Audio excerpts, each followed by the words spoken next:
अस्सलाम वालेकुम, इमरान एडवोकेट बात कर रहा हूँ। आज की वीडियो, जैसा कि थंबनेल से आपने देखा होगा कि आज की वीडियो का मौजू विरासत है।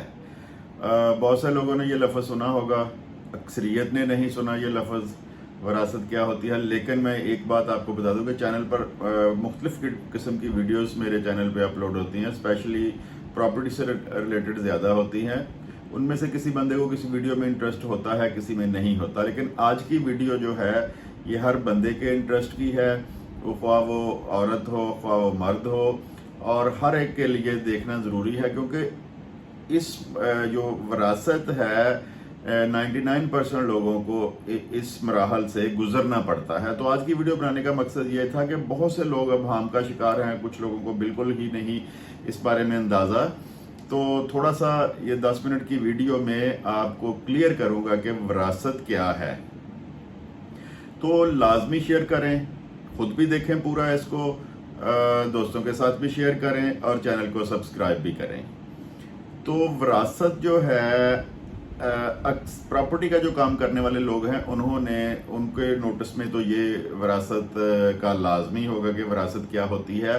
लेकिन वो भी 100% इस बारे में नहीं जानते कि इसमें प्रॉपर्टी किस तरह तकसीम होती है, कागजात कौन से दरकार होते हैं, कहाँ कहाँ से विरासत करवाई जा सकती है।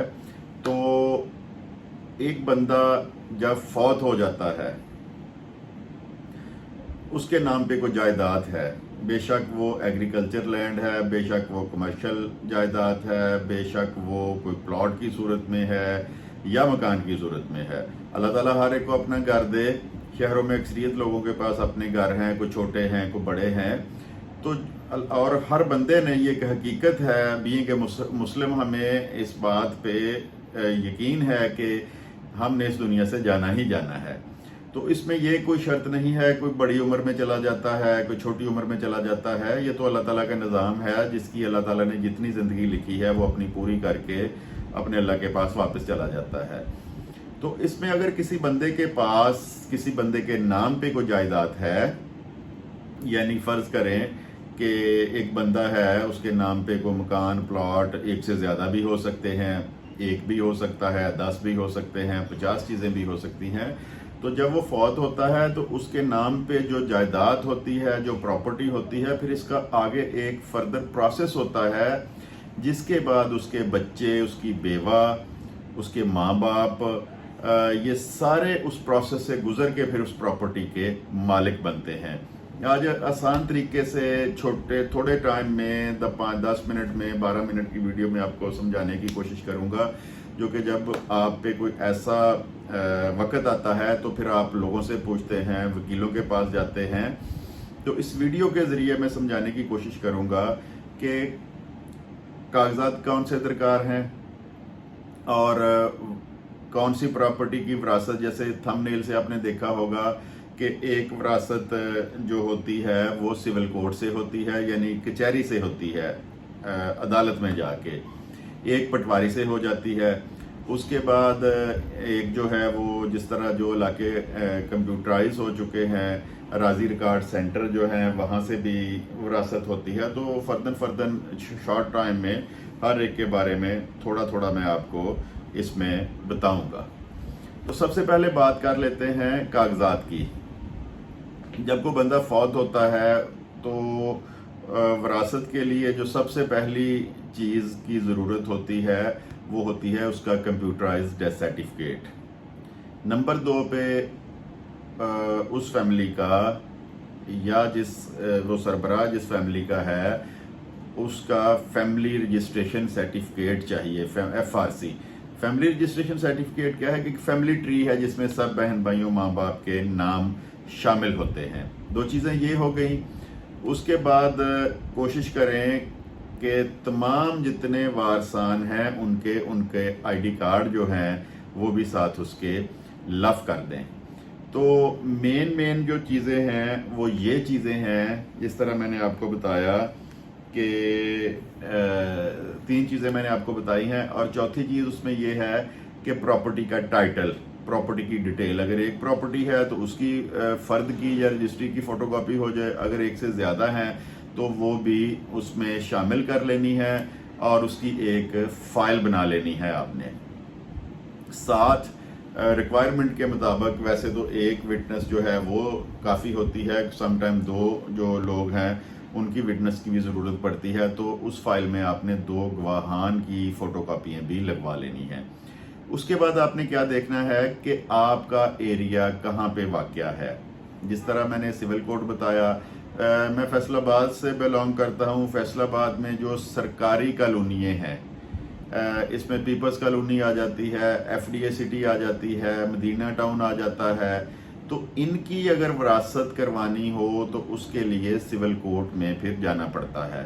لاہور میں ایل ڈی اے ہے، پنجاب ہاؤسنگ ہے، اس طرح کی جتنی جو سرکاری سوسائٹیاں ہیں، سرکاری کالونیاں ہیں، ان کی وراثت کے لیے آپ کو سول کورٹ سے رجوع کرنا پڑتا ہے۔ کاغذات یہی درکار ہوں گے اس میں بھی، اس میں آپ اپنے وکیل کے پاس جائیں گے، اس کو فائل دیں گے اپنی، اور پھر آپ کا جو پروسیس ہے وہ شروع ہو جائے گا۔ جس طرح آج کل عدالتوں میں ہڑتالیں چل رہی ہیں، سٹرائکس ہو رہی ہیں، تو ویسے تو 1 مہینے میں تقریباً آپ کو وراثت کی ڈگری مل جاتی ہے اور آپ اس جگہ کے وارث بن جاتے ہیں۔ آگے جانے سے پہلے یہ کلیئر کر دوں کہ شریعت کے مطابق جتنا جتنا حصہ بنتا ہے اس حساب سے فوت ہونے والے کے جو وارثان ہیں ان کو وہ حصہ جو ہے بے شک کہیں سے بھی وراثت ہو وہ حصہ ان کو ٹرانسفر ہو جاتا ہے۔ اس کے بعد ان کی مرضی ہوتی ہے کہ وہ اس کو فروخت کر دیں یا اپنے حصے کو اپنے نام پہ رکھ لیں۔ بہت سارے لوگوں کا سوال یہ ہوتا ہے جی وراثت نہ کروائیں، ڈائریکٹ ہمارے نام کروا دیں یہ حصے۔ ایسا بالکل نہیں ہونا۔ جب بندہ فوت ہوتا ہے تو اس کی وراثت ہونی شریعت کے قانون کے مطابق ایک دفعہ ضروری ہے، یعنی ایک دفعہ وراثت کے پروسیس سے آپ کو گزرنا ہی پڑنا ہے۔ اب آ جاتے ہیں کہ اگر آپ کا علاقہ پٹواری کے انڈر ہے، پٹواری کے پاس اس کا ریکارڈ ہے، تو یہی تمام چیزیں اس میں لگنی ہے۔ جو فائل میں نے آپ کو بتائی ہے، آپ نے فائل بنوانی ہے۔ اس کے بعد آپ نے خود یا اپنے وکیل کے ذریعہ سے پٹواری کے پاس اپنی فائل لے کے چلے جانا ہے۔ اس کے بعد پٹواری پھر جو آپ نے ٹائٹل ڈاکومنٹ ساتھ لگایا ہے، رجسٹری کی کاپی لگائی ہے یا فرد لگائی ہے، اس کو دیکھتے ہوئے آپ کے کھاتے پہ چلا جائے گا اور وہاں پہ دیکھے گا کہ آپ کا انتقال پاس ہے، اس پہ کوئی سٹے تو نہیں ہے، یعنی اس طرح کی چیزیں دیکھ کے پھر آپ کی وراثت ہو جائے گی۔ وراثت والے دن پٹواری وراثت درج کر کے اپنے تحصیلدار کے پاس جائے گا، یا پرانے وقتوں میں ہوتا تھا کہ اس علاقے میں اس گاؤں میں اعلان کیا جاتا تھا، منادی کرائی جاتی تھی اور ایک جگہ پہ اکٹھے ہو کے پھر اس کی وراثت ہوتی تھی۔ اس کی ضرورت اس لیے محسوس ہوتی ہے جیسے کہ معذرت سے فی زمانہ ہم ایک کرپٹ قوم بن چکے ہیں، کرپٹ معاشرہ بن چکے ہیں۔ اکثریت جو ہے اس میں کوشش یہ کی جاتی ہے کہ بہنوں کو حصہ نہ دیا جائے۔ فیملی رجسٹریشن سرٹیفکیٹ کی ضرورت بھی اس کو لازمی اس لیے قرار دیا گیا ہے کہ کوئی بندہ اپنی کسی بہن کو مس نہ کر سکے۔ تو جو منادی کرانے کا اصول ہے، قانون ہے، جب لوگ اکٹھے ہوتے ہیں تو پھر وہاں پہ پتہ چل جاتا ہے کہ یہ تمام بچوں کے نام پہ وراثت ہو رہی ہے، اس میں کسی بہن کا حصہ کھایا تو نہیں جا رہا، کیونکہ بہنوں کو حصہ دیتے ہوئے اکثر لوگوں کی جان جاتی ہے۔ تو پٹواری اپنے طور پہ بھی آج کل شہروں میں جو رواج ہے، پٹواری اپنے طور پہ محلے میں جا کے محلے کے کونسلر سے یا اس ایریے کا جو معتبر بندہ ہے ان سے بھی کنفرم کرتا ہے وراثت درج کرنے سے پہلے کہ یہ فلاں فلاں وراثت آئی ہے، اس کے بچے کتنے ہیں، آیا اس میں سے کوئی مس تو نہیں کیا جا رہا۔ تو اس طرح پھر جب پٹواری وراثت کرتا ہے تو جب تحصیلدار کے سامنے پیش ہونا ہوتا ہے تو وہاں پہ ایک ناظم یا نائب ناظم بما اس کی جو سٹیمپ ہے اس کو بھی وہاں پہ بلایا جاتا ہے اور اس کی تصدیق بھی ڈلوائی جاتی ہے کہ وہ بندوں کو ذاتی طور پر جانتا ہے۔ اس کے بعد اچھا یہاں پہ ایک بات واضح کر دوں، آپ سب لوگوں کے نوٹس میں ہونی چاہیے کہ اگر کوئی بدنیتی سے کسی بہن کا حصہ یا کسی بھائی کا حصہ، ایک چلاک بھائی اس میں سے کھا جاتا ہے، اس کا انتقال درج نہیں اس کے نام پہ کرواتا، بے شک وہ جائیداد 10 جگہ فروخت کر دے، جب اس بھائی کو اس بہن کو پتہ چلنا ہے تو وہ ایک درخواست تحصیلدار کو دے گی، تمام کے تمام انتقالات جو ہوئے ہیں، 10 جگہ بھی پراپرٹی اگر فروخت ہو گئی ہے تو تمام انتقال ٹوٹیں گے، उस पटवारी पे भी पर्चा होगा और आपका जो भाई है जिसने ये विरासत करवाई है वो भी कानून के ज़द में आएगा। आपकी दोबारा विरासत होगी और आपको वो हिस्सा मिलेगा। इसमें परेशान होने की ज़रूरत नहीं है। बहुत सारे केसेस मैंने देखे हैं कि एक आध बहन को मिस कर दिया जाता है, लेकिन जब उनको पता चलता है तो वो हिस्सा उनको लाजमी मिलता है। इसमें आपने परेशान नहीं होना। अगर विरासत करवा के आपका कोई जो फ्राडी भाई है वो जायदाद फरोख्त भी कर देता है तो वो जायदाद आपको 100% मिलेगी। अब राजी रिकॉर्ड सेंटर्स पर आ जाते हैं कि जो इलाके कंप्यूटराइज हो चुके हैं उनका थोड़ा सा प्रोसेस मुश्किल हो गया है। हालांकि मुश्किल होना नहीं चाहिए, लेकिन जिस तरह हर महकमे में रिश्वत स्तानी जो है वो आम हो चुकी है, रिश्वतखोरी आम हो चुकी है, बदअनवानी आम हो चुकी है, तो उसके लिए उसी फाइल की ज़रूरत है। उसके बाद आपने वो फाइल तैयार करके पटवारी के पास चले जाना है अपने वकील के साथ या खुद। पटवारी फिर उसका शजरा बनवाएगा। शजरा बनवाकर उसी तरह ही तहसीलदार के सामने उसके बयान होंगे। अच्छा, उसमें एक जो इजाफी प्रोसेस है, फिर पटवारी वो जो शजरा बना होगा, आपके बयान हुए होंगे, फिर वो लेके जाएगा राजी कंप्यूटर सेंटर जो बने हैं वहाँ पे जाके वो उसको अपलोड करवाएगा। वो अपलोड करवाएगा तो फिर आप उसकी अपने अपने हिस्से की हद तक की आप फ़र्दें ले सकते हैं। तो ये तरीक़ेकार हैं विरासत के मुतल्लिका। बहुत से लोग अबहाम का शिकार हैं। मुझे उम्मीद है कि इस वीडियो को देखकर जो अबहाम उनके दिलों में होंगे या उनको मालूम नहीं होगा या लोगों से पूछते फिरते हैं, वो इंशाल्लाह दूर हो जाएंगे।